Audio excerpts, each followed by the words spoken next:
illuminating your path into the ever evolving world of data through inspiring stories, actionable career strategies, and insights from industry professionals right here on the Starlight Podium.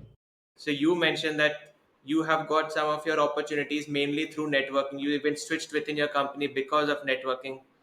So, and if we talk about the field of analytics, right? How important is networking in data analytics? And especially if I talk about you and your experience, so what strategies that you use to build your network over there in the US that has really helped you land these wonderful opportunities like the one at JP Morgan?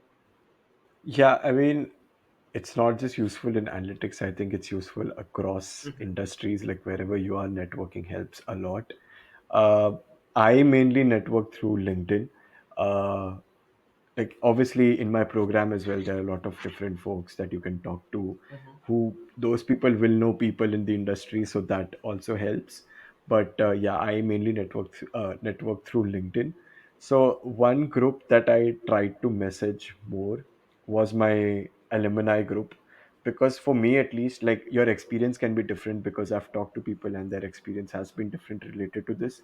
But for me at least, the experience with messaging alumni was much better as compared to everybody else, because the chances of me getting a reply from that group was the highest among everybody. Okay. So yeah, I try to find, like, for example, if I'm applying to a particular company, I try to find if they were alumni from my university or my program directly. So if it was my program, great. Even if it was my university, I would try to message them and see, like, if they could set up some time for a chat, or if they did something related to my field, then even better. Try to know what they do, how they got the role, and stuff like that. So that was my primary strategy.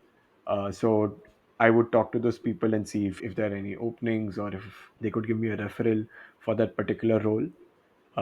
That's something that I did. And even when I was in my company, in Chase, I tried to see, like, internally, if there are other analytics stakeholders or analytics people that I could talk to, so that I could learn from their experience and build that skill set as well when I'm trying to transition into a different role.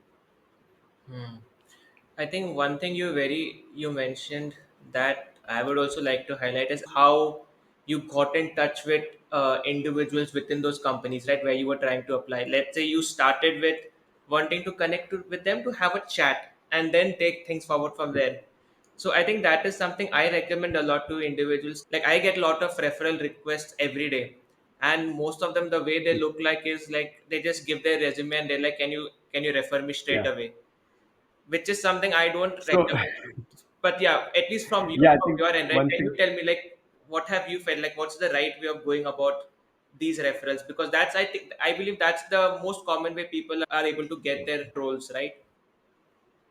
Yeah, like, so I won't lie, like, even I was part of that group who Even did I that, just even I message at some people point randomly. was not Yeah. hiding from Yeah. that. So after that, I tried to make it more personalized. I tried to see if there were things on that profile that really interested me. If you see a project that interests you, or if you see something related to their education that interests you, or like once I'd actually messaged somebody, like I saw somebody had mentioned that they like to play chess.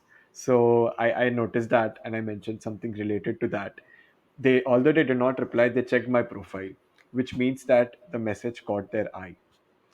So I would say that it was at least successful in for them to know that, okay, who is this person? Do I want to interact with this person at all?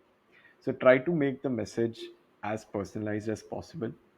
That would really help, in getting a reply from that person. If you found this video helpful, make sure to explore this channel for more such interesting conversations from in depth interviews conducted on this podcast and subscribe to stay connected with the latest content.